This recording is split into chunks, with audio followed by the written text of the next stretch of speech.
Yes, guys, you're welcome back to Smokey's football channel. Yes, we lost. I said it, we lost, and it was obvious that we were going to lose. It's not like I'm feeling like I said it or anything. It's not about that. The fact is, I just believe we didn't have what it takes to beat Aston Villa.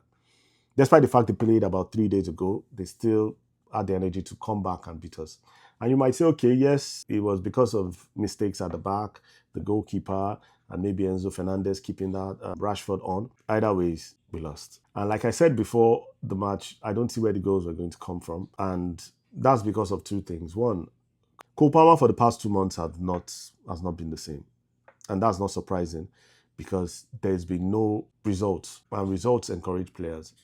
And if there's no result, the players tend to lose, confidence. And I'm not saying Cole Palmer is losing confidence, but I see it as there's a bit of disconnect between Cole Palmer and the team. He's been a little bit disconnected from the team ever since that match against Man City. I don't know. I'm not insinuating anything. Maybe Guardiola said anything to him, or maybe I'm not insinuating anything actually.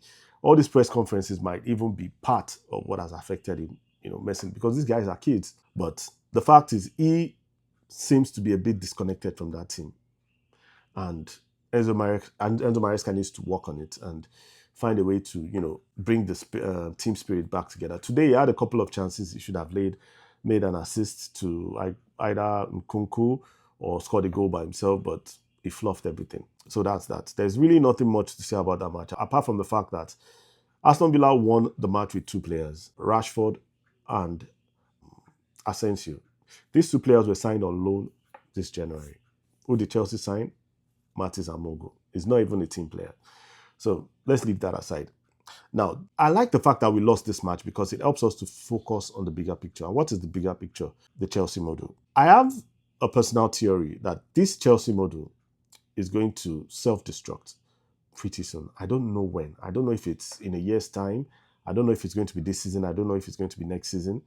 But I believe it's going to self-destruct, except they find a balance. And the reason I say it's going to self-destruct is because the way it's planned out, it is one-sided. It is, yes, I understand in every business, it's, if you're spending money, you want to make profit. But there should be a balance because this is a sport. And sport is about winning.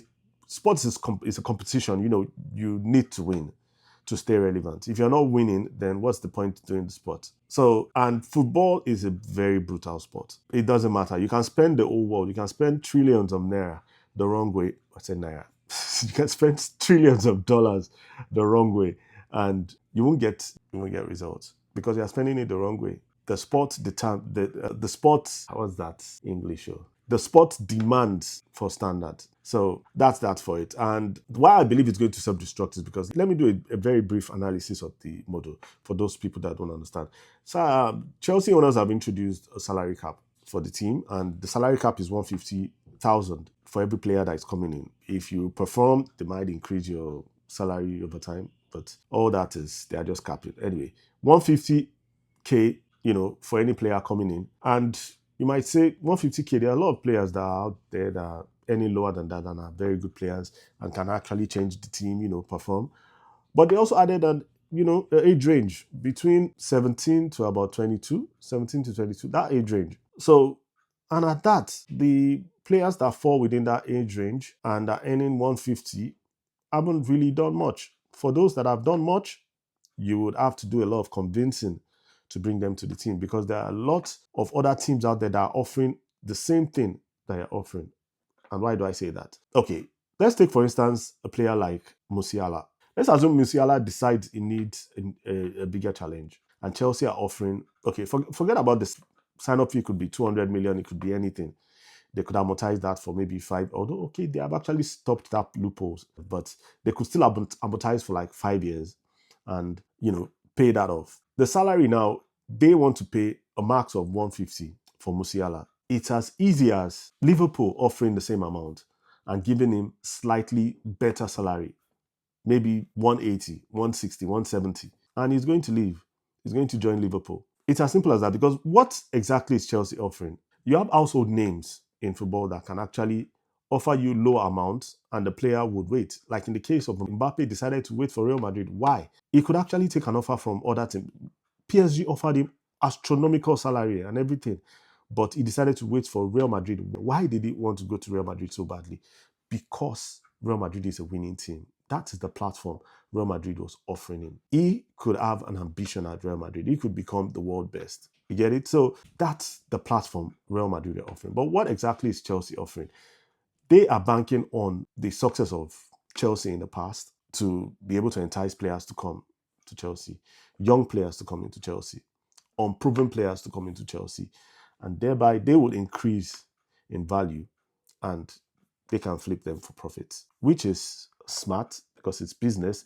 You would rather buy an asset that, you know, is going to grow over time than buying an asset that is at its peak and would likely decline so that you can actually make profits. And that's why they hired two sporting directors to do the job. But they haven't been doing so well. And I don't believe they are going to do any better than they are doing now. Because at the end of the day, you're going to get players that are going to be rejecting Chelsea because of the model. Because there are other teams out there that have a better platform than Chelsea. Bayern, Liverpool, Real Madrid, Barcelona, PSG.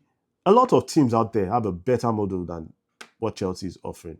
Because all we have is the platform and money. And with our current platform, the fact that we are not winning anything, we are not challenging per se in any major competition. We are not challenging for anything. We don't look like we're going to challenge for anything in the nearest future. There's a limit to what you can actually use to entice players to join the team. And that's just money. And you already have a cap of 150. So what's the player coming to look forward to? Even if the player decides, okay, I want to join your team. Why? Even with the money, I want to join your team. Why? To attain what? Take, for instance, a Cole Palmer. Do you think a Cole Palmer is going to wait for long years for the sporting directors to discover another Cole Palmer, to discover another fantastic player so that he can actually, have a good career with Chelsea? He's not going to wait that long. I'm sure over time he's going to start, trying to get a ticket to leave the team. And that is where the self-destruction come from. Because very soon players will start rejecting the model and joining other teams. Like you have in the case of Matistel that decided to go to Tottenham, although that one is a very terrible decision. He decided to go to Tottenham instead of joining Chelsea. Then the likes of Olise that joined Bayern Munich instead of joining Chelsea. And that's just the beginning. It will keep happening. Players are starting to see the light and they will start rejecting Chelsea. And we would have no other option than to sign players like them, Matis Amogu, all those unproven players that maybe one day we might be lucky and find one rare gem and he will perform well. But at the end of the day, he would also be flipped for cash. That's why you have scenarios like João Felix wanting to leave immediately because players players have their own ambition. It's not just money for players. Yes, players require salaries, but they also have ambition. They want to be great. They want to be part of a winning team, not just play for a team because they're paying you money. So that's that, and that's why I believe it's going to self-destruct. And you might say, okay, if they get a good manager that can actually manage the team and all these things, that maybe the model will succeed. They are still not going to get that. Because you have the likes of a lot of managers have rejected Chelsea. I don't even want to start mentioning it. All this, what's that guy's name? Anyways, if I do the research, I'll bring the names up. A lot of managers have rejected Chelsea, and that's why we resulted in signing Enzo Maresca. Not because Enzo Maresca was the best option. You can say the best option for the owners because he is a yes man. He would listen to every word they say. He would say everything they tell him to say. But is he going to really help the team? So I believe the old model is going to self-destruct at some point. Yes, that's it. Our next match is against Southampton, and we are supposed to win that match. It's expected that if we don't win that match, then it's also a good thing because things will start getting clearer and clearer. Yeah, but expected we'll win that match. Although it's going to be a tough one because Enzo Maresca has still not found a way around, scoring goals with low block teams. Because even today, where the back of Aston Villa was wide open, we still couldn't score. Okay, yes, you can say we scored with Enzo Fernandez, but aside that, the other chances we had, we were so wasteful. So, not to now talk of when you have a team that is playing a low block, which Southampton are going to do, and they are going to try to hit us on the counter.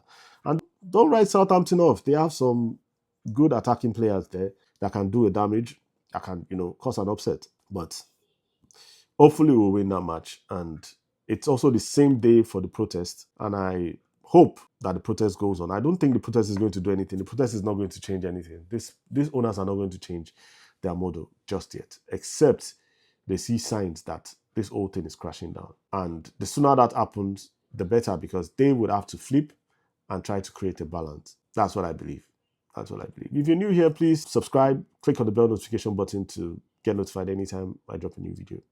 Give us a thumbs up and leave comments in the comment section. Till next time.